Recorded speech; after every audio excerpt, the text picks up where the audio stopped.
사무엘하 강의 81번째 시간입니다.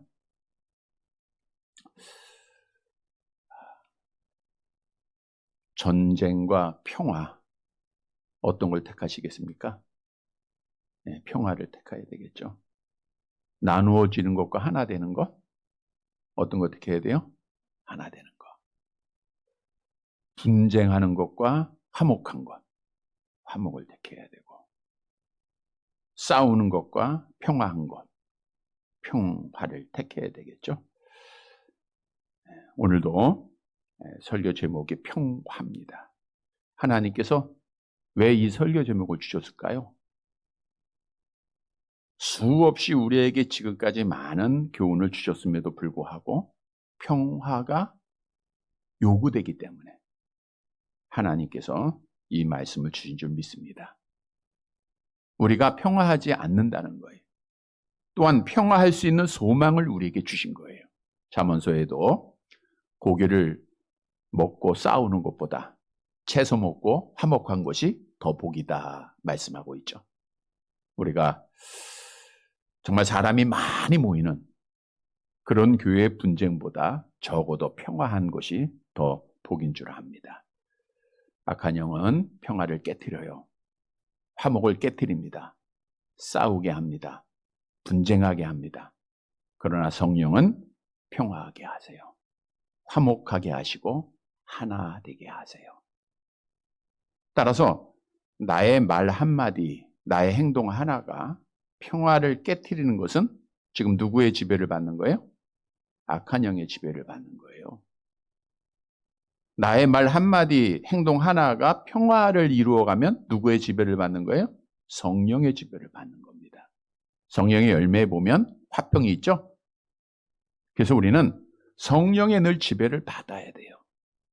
성령의 지배를 받지 못하면 결국 악한 영의 지배를 받는다는 거거든요. 그래서 우리가 평화가 깨쳐지는 일들이 많아요.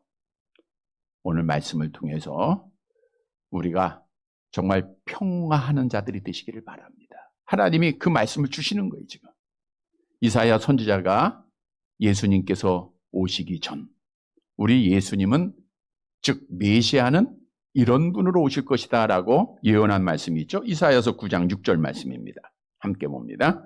이는 한 아기가 우리에게 낳았고 한 아들을 우리에게 주신 바 되었는데 그의 어깨에는 정사를 메었고 그의 이름은 기묘자라 모사라 전능하신 하나님이라 영존하신 아버지라 평강의 왕이라 할 것입니다. 평강의 왕이라.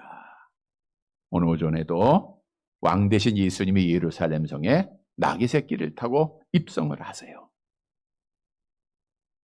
평강의 왕으로 오셨어요. 자, 그런데 그 평강을 이루기 위해서 예수님은 십자가상에서 자기를 희생하셨다는 거예요. 예수님이 십자가상에서 피 흘려 죽으심으로 우리를 하나님과 평화하게 했다고 하는 거죠. 성경도 우리에게 증거합니다. 골로새서 1장 20절 함께 봅니다. 그의 십자가의 피로 화평을 이루사 만물 곧 땅에 있는 것들이나 하늘에 있는 것들이 그로 말미암아 자기와 화목하게 되기를 기뻐하십니다. 그의 십자가의 피로 예수님이 우리의 죄를 담당하시고 나귀 새끼 타시고 입성을 하시고 십자가에 죽으시고 그 피로 우리가 하나님과 화평을 이뤘어요. 하나님과 화평을 이룬 자들은 모든 사람과 화목해야 된다, 평화해야 된다라고 하는 사실을 말씀해 주고 있는 거예요. 하나님과 화목하고 사랑과 평화하지 못한 것은 잘못된 믿음입니다. 왜냐? 평화의 왕으로 이 땅에 오신 예수님이 분명히 제자들에게 이렇게 말씀하셨죠. 오늘 우리에게 이런 말씀을 하십니다. 마태복음 10장 12절과 13절 함께 봅니다. 또 그 집에 들어가면서 평안하기를 빌라. 그 집이 이에 합당하면 너희 빈 평안이 거기 임할 것이요 만일 합당하지 아니하면 그 평안이 너희에게 돌아올 것이라. 너희는 하나님의 은혜로 하나님과 평화해졌으니까 이제는 평화의 종이 되라는 거예요. 우리가 어느 집에 들어가든지 뭐부터 해야 돼요? 기도해. 평안하기를 기도해. 요즘 코로나 때문에 잘 들어가지 못하면 그 집을 지날 때에도 평안을 비세요. 교회에 나와서도 평안을 비고 사람을 만날 때마다 평안을 빌어요. 그래서 지금도 유대인들은 인사할 때 샬롬 하죠. 평안하세요. 왜? 그 평안이 그 사람에게 합당하면 그 사람에게 임하고 나도 복을 받고 아니면 나에게 임하는 거예요. 그래서 우리는 평화의 종이 되어야 됩니다. 평화의 사람이 돼야 돼요. 여러분이 누구를 만나든지 평화해야 돼요. 여러분들이 모이면 평화해야 됩니다. 누구를 만나든지 자녀들과 함께 있을 때도, 가족들과 함께 있을 때도, 교회 식구들과 함께 있을 때에도 평화해야 돼요. 악한 영은 자꾸만 평화를 깨려고 그래. 성경도 화평하는 자에게 복을 약속하고 있죠. 마태복음 5장 9절 암송해 볼까요? 화평하게 하는 자는 복이 있나니 그들이 하나님의 아들이라 일컬음을 받을 것이며. 화평하게 하는 자는 뭐예요? 하나님의 아들이다. 예수 믿고 하나님의 자녀가 된 권세를 받았으면 화평해야 된다는 거예요. 정말 이루어야 가야 돼. 이게 열매입니다. 야고보서 3장 18절 함께 봅니다. 화평하게 하는 자들은 화평으로 심어 의의 열매를 이루느니라. 우리는 화평하는 것이 의의 열매예요. 하나님 앞에 영광이 되고 신앙생활에 도움이 되는 거예요. 성령의 열매입니다. 오늘 본문으로 가보면 이스라엘이 몇 지파죠? 12지파가 다윗이 이제 요단을 건너 예루살렘으로 가는데 서로 분쟁을 하는 거예요. 결국 다음 주에는 반란이 일어나요. 싸움이 일어납니다. 또 많은 사람이 죽어요. 사실 압살롬이 죽고 다윗이 예루살렘으로 돌아가는 길이 쉬운 줄 알았어요. 그런데 쉬운 게 아니었더라고요. 왕권이 회복되는 일이 너무나도 어려웠어요. 마치 애굽에서 구원받은 이스라엘 백성들에게 40년의 광야 생활이 있듯 우리가 예수 믿고 구원받으면 모든 것이 다 형통하고 복인 줄 알았는데 사람의 기준 속에 보면 고난이요 환난의 길이었다라는 거. 그것이 기다리고 있다는 거예요. 하나님의 나라에 들어가려면 많은 환난을 겪어야 할 것이다. 성경은 그렇게 말씀하고 있어요. 물론 여기서 중요한 것은 이스라엘이 이렇게 분쟁하고 싸우게 된 원인은 다윗에게 있습니다. 다윗이 좀 더 지혜로웠으면 하는 아쉬움이 있죠. 그러나 우리가 몇 주 동안 말씀을 드린 대로 다윗이 점점 약해지다 보니까 하나님 중심이 아니라 자기 중심으로 변해요. 하나님이 좋아하는 일을 하는 것이 아니라 내가 좋아하는 일을 합니다. 하나님 앞에 물어보는 게 아니라 자기의 욕망 따라 해요. 내 생각대로 말하고 내 생각대로 결정하고 그래서 그가 오직 예루살렘으로 왕으로 복귀하는 일만 자기의 욕망만 채우기 위해서 인간적인 방법으로 하는 거예요. 그러다 보니까 결국 12지파가 서로 하나가 못 되고 분쟁이 일어나는 거죠. 오늘 본문에서 보면 왜 화목이 깨지는가? 바꿔 얘기하면 우리가 평화하기 위해서는 어떻게 해야 할 것인가를 교훈해주고 있는 말씀입니다.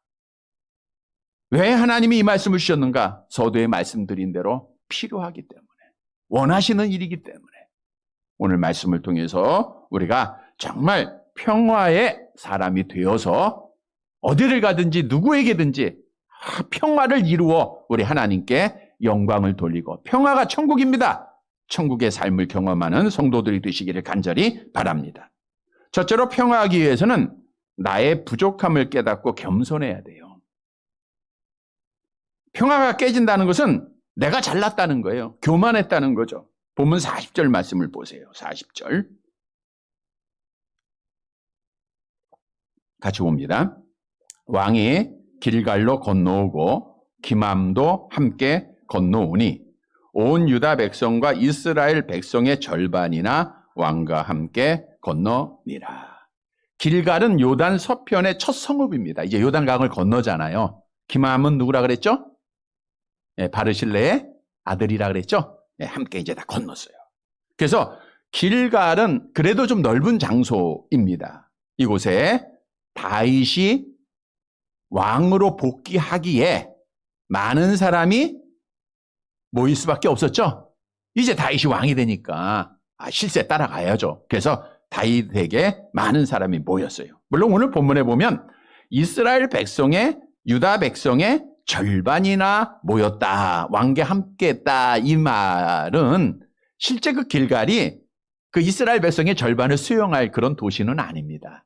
그러니까 학자에 따라서 많은 사람이 모였다, 또는 군인들 중에 절반이 모였다, 이런 뜻으로 해석을 하고 있어요. 자, 근데 우리가 이 말씀 가운데 중요한 것이 있어요. 절반이 모였다, 군인들 중에 절반이 모였다 합시다. 그러면 절반은 안 모인 거예요. 다윗을 지지 않았다는 거겠죠. 많은 사람이 모였다 하지만 안 모인 사람들은 다윗과 함께하지 못하고 있다고 하는 사실도 우리가 인식을 해야 돼요. 자, 특히 그 중에 북이스라엘 지파 사람들은 다윗을 지지하지 않았다는 거죠. 41절 말씀을 볼까요? 41절 함께 봅니다. 온 이스라엘 사람이 왕께 나와 왕께 아뢰되 우리 형제 유다 사람들이 어찌 왕을 도둑하여 왕과 왕의 집안과 왕을 따르는 모든 사람을 인도하여 요단을 건너가게 하였나이까 하매, 모여서 다윗 왕에게 무릎 꿇고 환영하고 축하한 것이 아니라 온 이스라엘 사람은 북이스라엘을 말하고 있습니다. 10지파를 말하고 있는 거죠. 이 사람들이 다윗과 함께 와서 따지는 거예요. 왜 유다 사람들이 어찌하여 왕을 도둑했습니까? 여기서 도둑했다는 것은 몰래 데리고 갔다 이때, 몰래 데리고 왔다. 즉 유다 지파가 다른 지파에게 말했다는 거예요, 안 했다는 거예요? 말도 안 하고 다른 지파와 상의하지 아니하고 다윗을 예루살렘으로 왕권 회복을 시켰다라고 하는 사실을 지적하고 있는 겁니다. 에브라임 지파 중심으로 북쪽 10지파는 이스라엘이 항상 이 북쪽과 남쪽이 나눠지지 않습니까? 그 나눠진 이후에 계속해서 갈등이 있어요. 북쪽과 남쪽, 북이스라엘과 남유다. 이게 계속 갈등, 전쟁도 있었고 많은 싸움도 있었고 오늘 본문도 마찬가지예요. 이 북 10지파는 다윗 왕이 황궁하는 과정에서 유다 지파로부터 배제가 된 거예요. 자, 그러면 후에 다윗이 정권 회복을 하면, 왕권 회복을 하면 누구 중심으로 나라를 통치할 것 같아요? 당연히 자기들과 함께했던 유다 지파를 중심으로 할 거 아닙니까? 근데 사람은 누가 많아요? 북이스라엘이 많은 거예요. 그러니까 다윗 왕한테 나와서 따지는 거예요. 왜 유다 지파만 데리고 당신이 왕이 되려 하느냐? 그러면서 나중에 북쪽 10지파도 확실한 자기들의 보장을 다윗에게 요구하는 겁니다. 자, 여기서 분쟁의 조짐이 보인 거예요. 자, 그러면 사실 압살롬이 반역한 것 결국 누구 때문이에요? 다윗 때문이에요. 서로 동족 상잔이 있었죠. 서로 싸우고 또 많은 사람이 죽었잖아요. 누구 때문이에요? 다윗 때문이에요. 그럼 다윗이 자기의 잘못과 부족함을 깨닫고 북이스라엘의 말도 들어주고 겸손했다라고 하면 나라가 분쟁하거나 싸우지 아니하였을 것이라는 거예요. 화목했을 거라는 거예요. 그러나 다윗은 이게 나이가 들면서 교만해져요. 사실 벼 이삭이 고개를 숙여야 되는데 오직 자기 왕권에 대한 욕심밖에 없는 거예요. 그러니까 북이스라엘 지파 사람들이 와서 이렇게 말해도 듣질 않아요. 교만하니까 말이 안 들려요. 무시하는 거예요. 반응도 안 하는 겁니다. 그래서 나라가 어렵게 돼요. 이 말씀을 묵상해 보면서 우리에게 주는 교훈이 있어요. 다윗이 좀 더 겸손했더라면, 다윗이 이건 내가 잘못해서 그런 거다, 백성들에게 용서를 구했더라고 하면 그 나라가 하나가 되지 아니하였을까?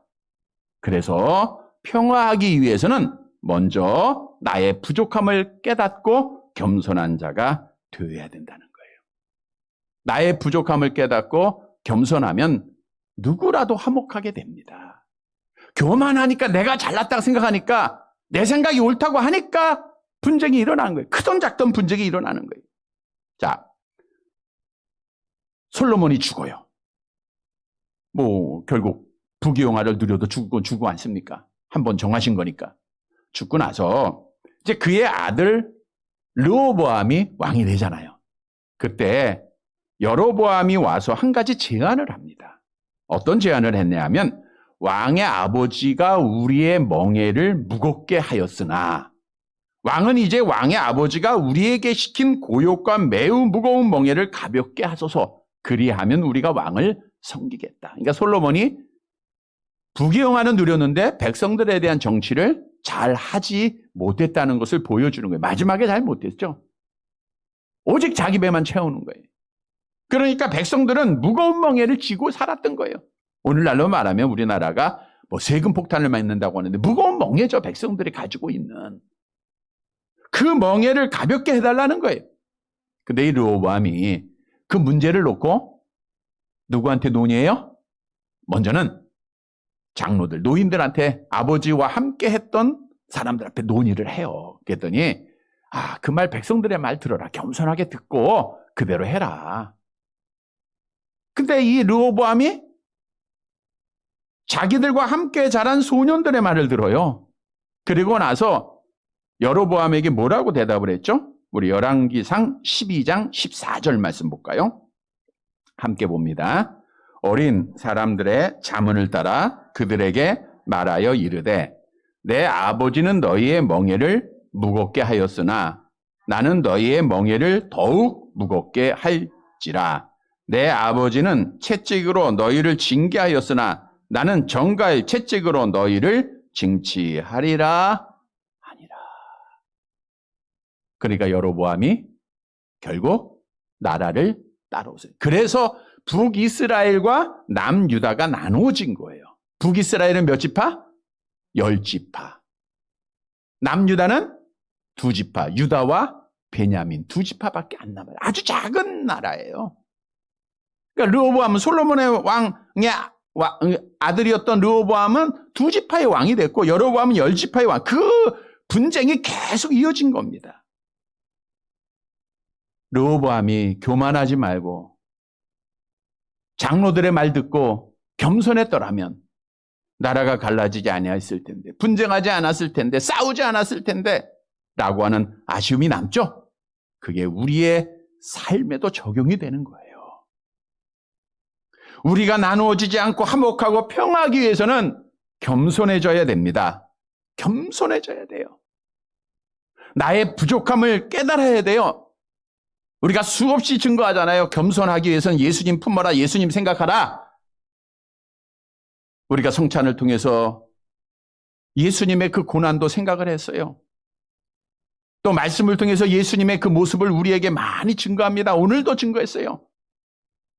나귀 새끼를 타시는 그 겸손한 모습도 증거했어요. 그러면 이렇게 선포됐으면 우리 예수님 생각하면서 겸손해야 돼요? 교만해야 돼요? 겸손해야죠. 겸손은 나의 부족을 느끼는 거예요. 나의 부족을 느끼는 거. 그러면 평화하고, 그러면 화목하는 거예요. 내가 잘났다, 내 생각이 옳다, 이러면 화목이 깨지잖아요. 여러분, 하나님이 또 말씀합니다. 너희가 예수님 생각하면서 겸손하라. 예수님 생각하면서 낮아져라. 높고자 하는 자는 낮은 자가 되고 섬김을 받으려 하면 섬기는 자가 되라. 성경은 수없이 우리에게 증거했잖아요. 성경도 겸손한 자가 높아질 것 우리에게 약속하고 있죠. 잠언서 29장 23절 함께 봅니다. 사람이 교만하면 낮아지게 되겠고 마음이 겸손하면 영예를 얻으리라. 마음이 겸손하면 뭘 얻어요? 영예. 하나님 앞에 높임을 받아요. 사람들 앞에 무시를 당해도 하나님 앞에 높임 받는 게 중요하겠죠? 하나님 앞에 높임 받잖아요. 누가? 겸손한 자, 자기를 낮추는 자. 성경도 자기를 높이는 자는 낮아지고 누구든지 자기를 낮추는 자는 높아지리라. 성도 여러분, 예수님의 겸손 늘 생각하면서 나보다 남을 낮게 여기고 겸손하게 화평을 이루는 평화의 종들이 되어서 우리 하나님께 영광을 돌리는 사랑하는 성도들이 되시기를 주님의 이름으로 간절히 바랍니다. 두 번째로 화목하기 위해서는, 평화하기 위해서는 자존심을 버려야 돼요. 이게 신앙생활에 참 중요해요. 난 자존심 없어. 예수 믿어서 다 버렸어. 근데 하나님이 이 말씀 왜 주실까요? 아직도 우리가 버릴 것이 있는 거예요. 사실 다윗 왕은 첫째 대제에서 말씀한 대로 유다 지파가 왜 당신이 그렇게 했느냐라고 북이스라엘의 많은 사람들이 추궁했음에도 불구하고 무시했어요. 답도 안 했어요. 그러자 유다 지파가 이렇게 대답을 합니다. 42절 말씀 보세요. 본문 42절 같이 봅니다. 모든 유다 사람이 이스라엘 사람에게 대답하되 왕은 우리의 종친인 까닭이라 너희가 어찌 이 일에 대하여 분내느냐? 우리가 왕의 것을 조금이라도 얻어 먹었느냐? 왕께서 우리에게 선물로 주신 것이 있느냐? 잘했다는 거예요? 못했다는 거예요? 예? 유다 지파 사람들이 우리 잘했어, 잘했다는 거예요? 못했다는 거예요? 잘했다는 거 아니에요. 그러니까 북이스라엘 사람들이, 그 많은 사람들이 와서 왜 그랬느냐? 이렇게 하면 첫째 대제에서 겸손했어야 되는데 이 유다 지파 사람들이 말하는 거 보세요. 그거 우리가 홀로 너희한테 얘기 안 하고 다윗을 왕으로 회복시키고 예루살렘으로 함께 온 것은 우리의 종치까닭이야. 우리 혈육이야. 우리 형제야. 다윗이 어느 지파 사람이에요? 예, 유다 지파죠. 근데 사실 이 말을 하게 된 동기는 누가 먼저 한 거예요? 다윗이 먼저 했잖아요. 사무엘하 19장 12절 말씀 보세요. 함께 봅니다. 너희는 내 형제요 내 고륙이거늘 너희는 어찌하여 왕을 도로 모셔오는 일에 나중에 되리려 하셨다? 하고, 그러니까 두 제사장 보내가지고 이 말씀 하게 했잖아요. 이스라엘 백성들이 다윗의 왕권 회복에 대해서 논의했다 결정을 못 줬잖아. 다윗은 다시 예루살렘으로 돌아가고 싶은 욕망밖에 없잖아요. 그러니까 제사장 보내서 유다 지파 사람들 앞에 이렇게 말했잖아요. 너희는 내 형제요 내 교육이다. 우리 가족 아니냐. 야, 우리 동양이야. 우리 형제야. 그래서 그 말 그대로 오늘 이스라엘 지파 사람들에게 말하면 우리는 종친이니까다. 우리 형제야. 그러면 북이스라엘 사람들은 기분이 좋아요, 나빠요? 나쁘겠지. 우리 동양이야. 그러면 아닌 사람들은 기분이 나쁠 거 아니에요. 그리고 나서 또 뭐라 그럽니까? 우리가 왕의 것을 조금이라도 얻어 먹었느냐? 왕께서 우리에게 선물로 주신 것이 있느냐? 그러니까 이스라엘을 향해서 도리어 항의를 합니다. 우리 아무것도 없다는 거예요. 왕께 받은 것도 없고 왕이 우리를 도운 것도 없어 라고 해요. 근데 사실 이것은 거짓말이에요. 다윗이 유다 지파의 마음을 사기 위해서, 환심시키기 위해서 약속했던 것이 있죠. 북이스라엘의 군대 장관이었던 아마사를, 아마사는 그 유다 지파의 많은 지지를 받고 있는 사람이었잖아요.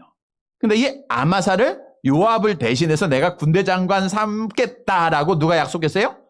다윗이 약속했잖아요. 근데 이 약속 다 잊어버리고 야 우리 다 선물 얻은 거 아무것도 없다 이렇게 말하는 거예요.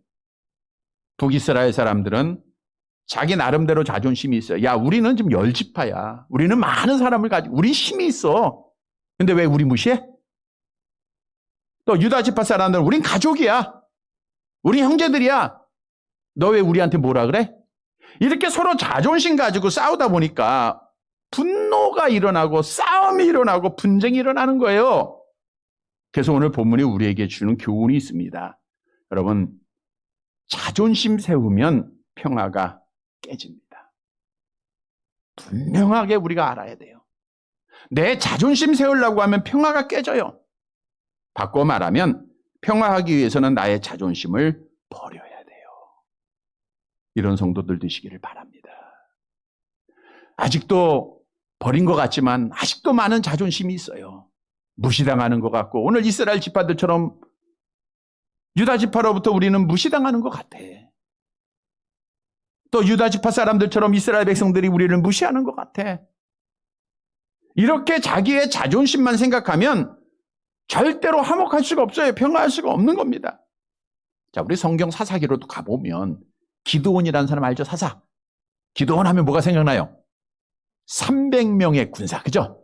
300명의 군사로 미디안과 아말렉의 연합군 모래같이 많았다 그랬어요. 그 사람을 다 싸워서 이겼잖아요. 하나님이 이기게 하신 거지. 하나님이 서로 싸우게 했잖아요. 승리했어요. 그리고 미디안의 두 왕 오렙과 스앱을 기드온이 다 죽여요. 완전한 승리를 합니다. 자, 승리하고 돌아오면 어떻게 해야 돼요? 온 이스라엘이 박수 쳐주고 환영해야 돼요? 질투해야 돼? 환영하고 해야지. 근데 그렇게 했을까요? 아니죠. 몰라요? 아니니까 얘기하는 거지, 지금. 우리가 환영하고 다 축하해줘야 될 일에 에브라임 지파가 나와서 이런 말을 하죠. 사사기서 8장 1절 말씀을 볼까요? 사사기 8장 1절. 같이 봅니다. 에브라임 사람들이 기드온에게 이르되 내가 미디안과 싸우러 갈 때에 우리를 부르지 아니하였으니 우리를 이같이 대접함은 어찌 됨이냐 하고 그와 크게 다투느니라. 에브라임 사람들. 여기서 에브라임 사람이라는 것은 에브라임 사람을 말하기도 하고 북이스라엘을 전체를 말하기. 그러니까 북이스라엘의 대표 족속이 에브라임입니다. 그래서 항상 에브라임 하면 북이스라엘을 말하기도 하고 또한 에브라임을 말하기도 해요. 자, 그런데 내가 미디안과 싸우러 갈 때 왜 우리 부르지 않았어? 이같이 대접하는 것이 어찌 되느냐? 추궁하는 거예요. 감정적으로 자기 자신의 불만을 토하는 겁니다. 기드온이 승리의 영광을 다 얻어가니까 질투가 나는 거예요. 싸우는 거예요. 싸우고자 불만을 토하는 겁니다. 감정적으로 격하게 한 거예요. 왜 그랬냐면 에브라임 사람들은 밑바닥에 깔려있는 자존심이 있어요. 어떤 자존심이냐 하면 사실 에브라임은 누구의 아들이죠? 요셉의 아들이잖아요. 요셉의 두 아들이 있었죠. 므낫세와 에브라임. 누가 형이에요? 므낫세가 형이고 에브라임은 둘째 아들이에요. 그러니까 야곱이 죽기 전에 요셉이 두 아들을 데려가잖아요. 그리고 그 아버지 야곱이 눈이 어두워서 잘 모르니까 오른손 앞에 므낫세를 앉히고 왼손 앞에 에브라임을 앉혔어요. 그러니까 당연히 상식적으로 이렇게 안수할 거 아니에요. 오른손의 복이 장자의 복이거든요. 근데 야곱이 어떻게 기도했어요? 손을 엇갈려서 기도를 하는 거예요. 그러니까 오른손이 에브라임에게 갔어요. 자, 창세기 48장 14절의 말씀이죠. 함께 볼까요? 창세기 48장 14절 같이 봅니다. 이스라엘이 오른손을 펴서 차남 에브라임의 머리에 얹고 왼손을 펴서 므낫세의 머리에 얹으니 므낫세는 장자라도 팔을 엇바꾸어 얻었더라. 그래서 에브라임이 복을 받게 돼요. 사실 복 받을 자격이 없는 차자예요.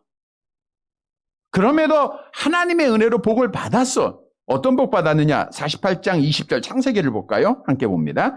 그날에 그들에게 축복하여 이르되 이스라엘이 너로 말미암아 축복하기를 하나님이 내게 에브라임 같고 므낫세 같게 하시리라 하며 에브라임을 므낫세보다 앞세웠더라.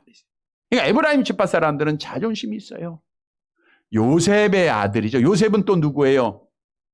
이스라엘 백성들 지파들 중에서 그 모든 백성 지파들을 애굽으로 인도하고 잘 살게 했던 자기 아버지가 요셉 아닙니까? 그 중에 장자로 복을 받은 자가 에브라임이에요. 그래서 에브라임은 너무나도 자존심이 썼어요. 뿐만 아니라 가나안의 정복의 자 중에 한 사람이었던 여호수아가 에브라임 지파입니다. 그러니까 가나안의 복을 받은 후에 에브라임 지파는 다른 지파보다 우월감을 가지고 그래서 북이스라엘을 대표하는 지파가 된 거예요. 자존심이 아주 셌죠. 그런데 기드온은 누구 지파 사람이냐? 므낫세 지파 사람이에요. 그러니까 자기보다 못한 자들인데 이렇게 자기보다 앞서가니까 질투가 나죠. 분노가 일어나죠. 주도권이 빼앗긴 것 같죠. 자존심이 상했죠. 그래서 크게 다투었다라고 성경은 말하고 크게 다투었다. 여러분 자존심 버리지 못하면 이렇게 크게 다투게 됩니다. 그래서 성경도 우리에게 이렇게 명하고 있죠. 골로새서 3장 8절 말씀 함께 봅니다. 이제 너희가 이 모든 것을 벗어버리라. 곧 분항과 노여움과 악의와 비방과 너희 입에 부끄러운 말이리라. 분함과 노여움, 분한 마음, 노여운 마음, 이거 버리시기를 바랍니다. 자존심에서 생기는 거예요. 우리가 분함과 노여움이 있으면 자존심이 앞서져요. 하나님보다 자존심이 앞서집니다. 그러면 서로 싸우게 되는 거예요. 우리 예수님께서 말씀하시죠. 너희가 나를 따라오려거든 뭐하라? 자기를 부인하라. 자기를 부인한다는 게 뭐라 그랬어요? 나를 버려라라는 거예요. 여러분 신앙생활은 끝까지 나를 버리는 겁니다. 이 말씀 또 주실 거예요. 왜 아직 우리가 버릴 게 많아? 하나님 나는 다 버렸습니다 하는데 아직도 버릴 게 많아요. 그 중에서 자존심 버려야 돼요. 우리 예수 믿는데 자존심이 어디 있습니까? 우리 예수님이 만일 자기 자존심 생각하셨다고 생각해 보세요. 그 멸시천대 받아가면서 침뱉음을 당하고 가시관 쓰고 매 맞고 억울하게 고난당하고 자존심 앞세우셨으면 십자가 저에 앉아요. 멋지는. 근데 우리는 그걸 믿고 그거 따라간다고 하면서 아주 작은 자존심 앞에 자기가 분노할 때가 얼마나 많으냐는 거예요. 이거 우리가 아직 버릴 게 참 많아요. 사도 바울은 이렇게 고백을 합니다. 빌립보서 3장 8절 함께 봅니다. 또한 모든 것을 해로 여김은 내 주 그리스도 예수를 아는 지식이 가장 고상하기 때문이라. 내가 그를 위하여 모든 것을 잃어버리고 배설물로 여김은 그리스도를 얻고. 모든 것을 버렸다는 것은 이 안에 자존심도 있는 거예요. 사도 바울이 예수를 만나기 전에는, 믿기 전에는 자기의 자존심을 앞세웠던 자예요. 분노하는 자입니다. 그러나 예수 믿고 나니까 아무것도 아니에요. 다 버립니다. 그러니까 사도 바울도 예수님의 길 따라갔잖아요. 얼마나 억울한 일을 당했습니까? 얼마나 많은 매를 맞았습니까? 얼마나 많은 사람이 사도 바울을 비방했습니까? 왜 나를 비방하냐고, 왜 나를 핍박하냐고, 난 죄가 없다고 사도 바울 한 번도 안 하잖아요. 왜? 자존심 다 십자가에 못 박아버려서 그래요. 이것이 신앙생활이에요. 이것이 믿음을 가진 자입니다. 신앙생활하면서 아직까지도 나 자존심 상했어, 나 마음 상했어, 이거는 아직 버리지 못했다는 거예요. 주님 아직 못 따라갔다는 거예요. 철저하게 우리가 가슴을 찢고 하나님 앞에 하나하나 다 버려야 돼요. 하나하나. 성도 여러분, 나를 버리는 게 신앙생활입니다. 나를 버려야, 특히 자존심 버려야 화목하고 평화한 거예요. 오늘 말씀에 귀한 은혜 따라 우리 자존심까지도 다 버리고 하나하나 버리고 평화를 이루는 우리 성도들 되시기를 간절히 바랍니다. 세 번째로는 화목하기 위해서는 지혜로운 말을 해야 돼. 지혜로운 말이라는 것은 참 지혜는 뭐예요? 여호와를 경외하는 거예요. 여호와를 경외함으로 하는 말을 해야 돼요. 하나님 앞에 합당한 말을 해야 돼. 이게 지혜로운 말이에요. 자, 유다 지파의 말을 듣고 이스라엘 지파 사람들이 뭐라고 대답을 했습니까? 43절 말씀 보세요. 43절. 같이 봅니다. 이스라엘 사람이 유다 사람에게 대답하여 이르되 우리는 왕에 대하여 열목을 가졌으니 다윗에게 대하여 너희보다 더욱 관계가 있거늘 너희가 어찌 우리를 멸시하여 우리 왕을 모셔오는 일에 먼저 우리와 의논하지 아니하였느냐 하나 유다 사람의 말이 이스라엘 사람의 말보다 더 강경하여더라. 결국 말싸움에서 누가 이겼어요? 유다가 이기죠. 그러니까 결국 싸움이 일어나는 거예요. 여러분, 말싸움에서 이기는 건 없어요. 말싸움은 다 지는 겁니다. 우리는 왕에 대하여 열목을 가졌다. 열목 가졌다. 이 말의 뜻은, 자, 유다 지파는 12지파입니다. 12분의 1이에요. 근데 이스라엘의 나머지 지파는 온 이스라엘의 대부분을 구성하고 있는 거예요. 말씀드린 대로 북이스라엘이 몇 지파예요? 10지파. 남유다가 2지파. 그러니까 우리는 열목을 가졌다, 그렇게 이야기한 거예요. 또 다른 해석을 보면 유다 지파만 제외하고 레위 지파는 수에 안 넣고 우리가 열목을 가졌다. 그러니까 베냐민도 우리 편이다. 이렇게 해석하는 자도 있지만 사실은 베냐민 지파 사람들은 다윗이 요단을 건너기 전 1000명이나 시므이가 데리고 왔잖아요. 그러니까 베냐민 지파도 다윗을 왕으로 모시는 일에 함께 한 것으로 봐야 돼요. 그러면 10지파와 2지파가 되는 거예요. 먼저 왜 우리와 의논하지 않았느냐? 사실 다윗 왕의 왕권 회복은 북이스라엘 사람들이 먼저 의논했다 그랬죠? 우리 사무엘하 19장 10절에 나와 있잖아요. 이스라엘 사람들이 압살롬이 죽자 이렇게 말합니다. 함께 봅니다. 우리가 기름을 부어 우리를 다스리게 한 압살롬은 싸움에서 죽었거늘 이제 너희가 어찌하여 왕을 도로 모셔온 일에 잠잠하고 있느냐. 쭉 합니다. 그러니까 더 강경하였다라는 것은 유다 사람과 이스라엘 사람들과의 대화가 풀어졌다는 거예요? 얽혔다는 거예요? 얽혀져 싸운 거예요. 그래서 결국 전쟁이 일어나요. 반란이 일어납니다. 뭐 때문에? 말 때문에. 유다 사람의 말이 있고 이스라엘 사람의 말에 있는데 이 말을 유다 사람이 좀 더 지혜롭게 했다고 하면 얼마나 좋았을까? 이스라엘 사람들도 지혜롭게 말했다고 하면 서로 자기가 잘났다고 말하다 보니까 이렇게 된 거예요. 그래서 우리가 평화하기 위해서는 말을 잘해야 된다. 말 잘하시기를 바랍니다. 기드온이 앞에 대지에서 말씀드린 대로 에브라임 지파 사람이 그렇게 강경하게 나올 때 어떤 지혜로 말을 했는가? 사사기 8장 2절을 보세요. 사사기 2장 8절 함께 봅니다. 기드온이 그들에게 이르되 내가 이제 행한 일이 너희가 한 것과 비교되겠느냐? 에브라임의 끝물 포도가 아비에셀의 만물 포도보다 낫지 아니하냐? 얼마나 멋진 대답입니까? 여기서 만물 포도는 포도 수확을 가리키는 건데 끝물 포도는 이삭 죽기예요. 그러니까 나의 그 에브라임의 끝물 포도가 그 이삭이 아비에셀 우리의 만물 포도보다 낫다. 그러니까 에브라임의 마음이 어떻게 돼요? 싹 녹아지고 화목하게 돼, 평화하게 되잖아요. 얼마나 지혜로운 말입니까? 여러분, 말의 중요성에 대해서는 너무나도 성경에서 많은 교훈을 주고 있잖아요. 혀는 우리 지체 중에 작은 것이지만 어떻게 해요? 사람을 죽이기도 하고 살리기도 한다. 그래서 성도들은 말을 잘해야 돼. 말 잘해야 돼. 내가 하고 싶다고 해서 말을 다 하면 돼요? 안 돼요?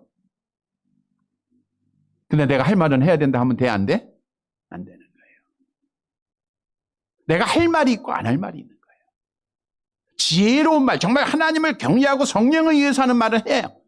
필요한 말은 해요. 친절한 말은 해요. 그러나 나의 욕심에 따라 또는 나의 정욕에 따라 나오는 감정에 따라 나오는 말은 안 해야 되는 거예요. 우리가 또 지혜로운 말로 집안을 구원한 사람은 아비가일이라니요. 아비가일. 아시죠?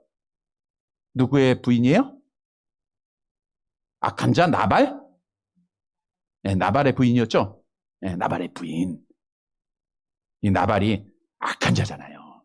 다윗이 그의 모든 양들을 다 보살펴 줬는데 힘이 큰 부자예요. 그래서 다윗이 광야에서 종들을 보내잖아. 음식 좀 달라. 그러니까 우리 안 주겠다 그랬을 때 다윗이 그를 죽이려고 했잖아. 그 가정을 다.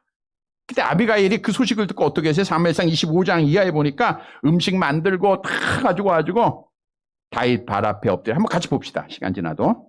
25장 24절에서 26절 시작. 그가 다윗의 발에 엎드려 이르되 내 주여 원하건대 이 죄악을 나 곧 내게로 돌리시고 여종에게 주의 귀에 말하게 하시고 이 여종의 말을 들으소서 원하옵나니 내 주는 이 불량한 사람 나발을 개의치 마옵소서.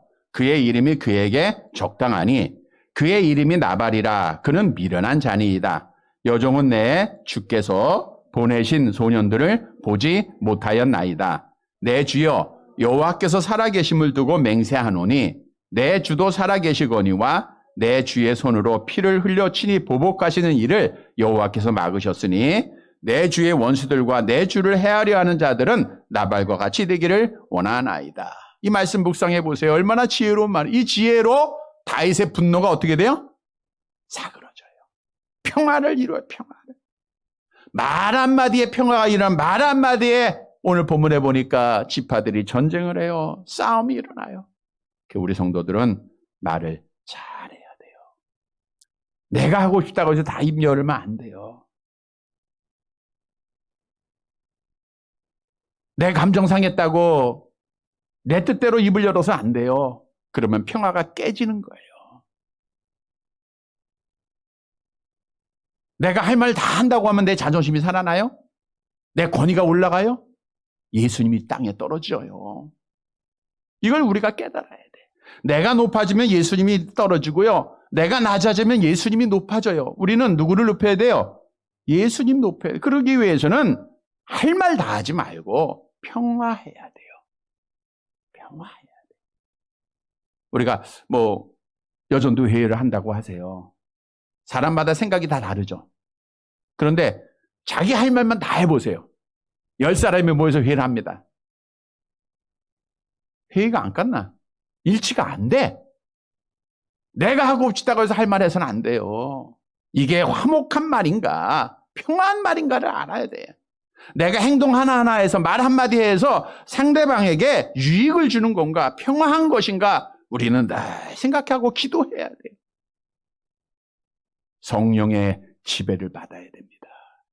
성경도 우리에게 말에 대해서 이런 교훈을 하고 있죠. 마태복음 12장 36절, 37절 같이 봅니다. 내가 너희에게 이르노니 사람이 무슨 무익한 말을 하든지 심판날에 이에 대하여 신문을 받으리니 내 말로 의롭다함을 받고 내 말로 정죄함을 받으리라. 말 잘해야 되겠죠? 성도 여러분, 성령의 지배를 받고 내가 하고 싶다고 해서 말 다 하지 말고 나는 할 말은 다 한다 이런 말 하지 말고 성령에 이끌려서 말하는 자가 되어서 평화를 이루어 우리 하나님 앞에 기쁨이 되는 성도들 되시기를 간절히 바랍니다.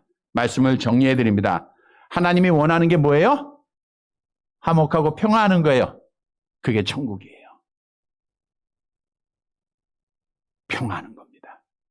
화목하기 위해서는 자기의 부족함을 깨닫고 겸손해야 돼요. 겸손해야 돼요.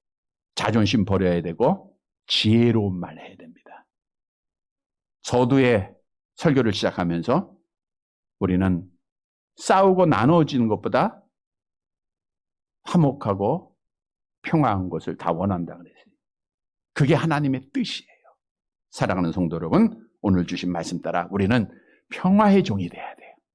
여러분, 누구를 만나든지 어디에서든지 교회뿐만 아니라 가정에 돌아가서도 또 사람을 만나서라도 항상 평화의 종이 되어서 여러분이 가는 곳에 평화가 넘치고 천국이 넘쳐서 정말 하나님께 영광을 돌리는 사랑하는 성도들이 되시기를 간절히 바랍니다.